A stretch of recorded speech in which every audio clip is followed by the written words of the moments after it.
প্রিয় HSC 2025 batch.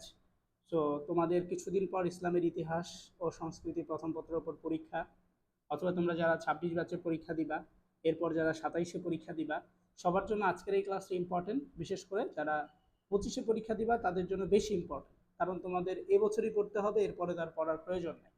So আমরা ঢাকা বোর্ডে আসা 2024 সালে একটা প্রশ্ন সমাধান করব, এমসিকিউ কোশ্চেন। সো কি ধরনের কোশ্চেন আসলে ঢাকা বোর্ডে আসে অথবা ইসলামের ইতিহাস প্রথম পত্র থেকে আসে, এটা বোঝানোর জন্য। সো এইটা যদি তুমি সমাধান করো, আশা করছি এখান থেকে তোমার অনেকগুলো কোশ্চেন কমন পড়বে ইনশাআল্লাহ। তাহলে আমাদের প্রথম 1 নম্বর যে প্রশ্ন, সেটা হচ্ছে আরবদের মরুভূমির জাহাজ বলা হয় কোন প্রাণীকে? অর্থাৎ আরবদের মরুভূমির জাহাজ বলে খ্যাত কোন প্রাণী? সেটা হচ্ছে ওট। ওটকে হচ্ছে মরুভূমির জাহাজ বলা হয়, যেটা আমরা মোটামুটি অনেকেই জানি এবং অনেকেই হচ্ছে প্র্যাকটিস করার কারণে জেনে গেছে। দেন হচ্ছে পাক ইসলামিক আরবে উকাজ মেলা কিসের জন্য বিখ্যাত ছিল? আমরা জানি যে পাক ইসলামী আরবের মধ্যে উকাজ মেলা হতো, এবং এই উকাজ মেলাটা হচ্ছে মেইনলি কতগুলো কবিতার আবৃত্তির উদ্দেশ্য করে হতো, এবং এই উকাজ মেলার মধ্যেই আসসাবাউল মুআল্লাকাত অর্থাৎ ঝুলন্ত 60টা কবিতা সেখানে আবৃত্তি করা হতো। সো এটা আমরা জানি, এবং ইমরুল কায়েদ ছিল এই যে উকাজ মেলা, এটার প্রধান কবি ছিলেন তিনি। তারপর আমরা 3 নম্বর প্রশ্ন, মোহাম্মদ সাল্লাল্লাহু আলাইহি সাল্লাম এর প্রতিপিতামহের নাম কি ছিল? অর্থাৎ হযরত মুহাম্মদ সাল্লাল্লাহু আলাইহি সাল্লামের যে প্রতিপিতামহ, তার নাম কি ছিল? তার নাম ছিল হচ্ছে হাসিম। দেন আমাদের 4 নম্বর প্রশ্ন, ইসলামের প্রথম মুয়াজ্জিন কে ছিলেন? খুবই ইম্পর্টেন্ট একটা কোশ্চেন, এই কোশ্চেনটা আসতে পারে। হযরত বেলাল রাদিয়াল্লাহু তাআলা আনহু, তিনি ছিলেন ইসলামের প্রথম মুয়াজ্জিন। হুদাইবিয়ার সন্ধি কত হিজরিতে স্বাক্ষরিত হয়? আরেকটা ইম্পর্টেন্ট কোশ্চেন, 6ষ্ঠ হিজরিতে স্বাক্ষরিত হয়েছিল। দেন একটি উদ্দীপক, এবং এই উদ্দীপকটা পড়ে 6-7 নম্বর প্রশ্ন উত্তর দিতে হবে। ক নামক একটি রাজ্যের বাদশা তার অধীনস্থ এক প্রদেশের বিশৃঙ্খল অবস্থা দূর করে সেখানে সেখানে শান্তি প্রতিষ্ঠা করে, এবং সেই প্রদেশের গভর্নরের পদে রদবদল করেন। তার একজন সেনাপতি ছিলেন অসামান্য বীর, এবং তার মাধ্যমেই তিনি পার্শ্ববর্তী একটি দেশ জয় করেন। তাহলে আসলে এই ঘটনাটা যদি তুমি একটু ভালো করে পড়ে থাকো, তাহলে বুঝতে পারবা এটা হচ্ছে তোমার যে উমাইয়া খেলাফত আছে, সেই উমাইয়া খেলাফতের মধ্যে যারা শাসক ছিলেন, যে মুয়াবিয়া রাদিয়াল্লাহু তাআলা আনহু, ঠিক আছে। তারপরে মুয়াবিয়া রাদিয়াল্লাহু তাআলা আনহুর যে সন্তান ছিলেন আব্দুল মালিক, এবং তার যে সন্তান ছিলেন আল ওয়ালিদ।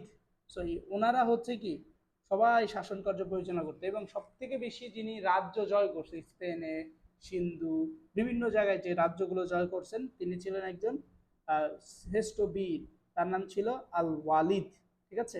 সো এখানে হচ্ছে 6 নম্বর যেটা বসতো হচ্ছে উদ্দীপকের বাদশার সাথে কোন উমাইয়া খলিফার মিল আছে? আল ওয়ালিদের মিল আছে। 7 নম্বর প্রশ্ন, উক্ত বাদশাহ সেনাপতির মতো বীরত্বপূর্ণ অবদান রেখেছিলেন মুসা বিন নুসাইর, তারেক বিন জিয়াদ, মোহাম্মদ বিন কাসিম। সেখানে একটা ব্যাপার আছে, যেমন মুসা বিন নুসাইম তিনি হচ্ছে স্পেন বিজয় করেন, তারেক বিন জিয়াদ তিনি হচ্ছে তোমার আরেকটা জিনিস জয় করেন, দেন মোহাম্মদ বিন কাসিম তিনি সিন্ধু বিজয় করেন। সেই ব্যাপারটা আমরা সবাই জানি। দেন আমাদের 8 নম্বর প্রশ্ন, সেটা হচ্ছে কোন খলিফার শাসনামলে রাজধানীটা দামেস্কে থেকে কুফায় স্থানান্তর করা হয়? হযরত আলী রাদিয়াল্লাহু তাআলা আনহু যখন খলিফা হন, তখন তিনি কি করেন? দামেস্কের যে রাজধানীটা আছে সেটা তিনি কুফায় নিয়ে চলে আসেন। দেন রিদ্দা শব্দের অর্থ কি? খুবই ইম্পর্টেন্ট একটা কোশ্চেন, এবং এই কোশ্চেনটা আমাদের পরীক্ষা অনেকবার এসেছে। সো এটা হচ্ছে হযরত আবু বকর রাদিয়াল্লাহু তাআলা আনহুর সময় এই যুদ্ধটা ঘটেছিল, রিদ্দার যুদ্ধ, মানে হচ্ছে স্বধর্ম ত্যাগ, অর্থ রিদ্দার মানে স্বধর্ম ত্যাগ। দেন আমাদের 10 নম্বর প্রশ্ন, সানি কি? সানি হচ্ছে নৌজাহাজ। 11 নম্বর প্রশ্ন, উমাইয়া বংশের পতন ঘটেছিল, কারণটা কি ছিল? আব্বাসীদের আন্দোলনের ফলে, খারিজিদের বিদ্রোহের কারণে। সো এবং হচ্ছে আরবীয় এবং অনারবীয় দ্বন্দ্বের ফলে। তাই উমাইয়া বংশের মেইনলি পতন ঘটার কারণ হচ্ছে আব্বাসী আন্দোলনের ফল, এবং হচ্ছে আরবীয় এবং আরবীয় যারা আছে তাদের মধ্যে একটা দ্বন্দ্ব হয়েছিল, এই জন্য। আসাফা শব্দের অর্থ কি? আসাফা শব্দের অর্থ হচ্ছে রক্ত পিপাসু। দেন 13 নম্বর প্রশ্ন, আব্বাসীয় খেলাফতের প্রকৃত প্রতিষ্ঠাতা কে? আবু জাফর আল মনসুর। দেন আমাদের 14 নম্বর প্রশ্ন, বারমাকি কারা ছিলেন? বারমাকি ছিলেন পারস্যিক। 15 নম্বর প্রশ্ন, স্পেনের কর্ডোবা নগরীর প্রতিষ্ঠাতা কে ছিলেন? প্রথম আব্দুর রহমান ছিলেন। এবং 16 নম্বর প্রশ্ন, আরব্য রজনী আলিফ লায়লা কোন খলিফার শাসনামলের উপর ভিত্তি করে এটা হচ্ছে তোমার রচিত হয়েছিল? খলিফা হারুনুর রশিদ। এবং আমরা যদি 17 নম্বর প্রশ্ন দেখি, কোন যুদ্ধে পরাজয়ের মাধ্যমে স্পেনে মুসলিম শাসনের অবসান ঘটেছিল? গ্রানাডা যুদ্ধ। ফাতিমীয়রা নিজেদের কোন খলিফার বংশধর বলে দাবি করেন? আলী রাদিয়াল্লাহু তাআলা আনহু। 19-20 নম্বর প্রশ্ন উত্তর দিতে দেওয়ার জন্য একটা উদ্দীপক পড়া উচিত। উদ্দীপকটা পড়ছি। মিস্টার র একজন ধার্মিক এবং ন্যায়পরায়ণ শাসক। তিনি রাষ্ট্রীয় কোষাগারকে জনগণের আমানত মনে করতেন। তিনি তার পূর্বসূরীদের অন্যায়ভাবে দখল করা সম্পত্তি অর্থ রাষ্ট্রীয় কোষাগারে জমা দেন। তার সরল জীবনযাপনের জন্য তাকে তার বংশের সাধু বলা হয়। তাহলে এখানে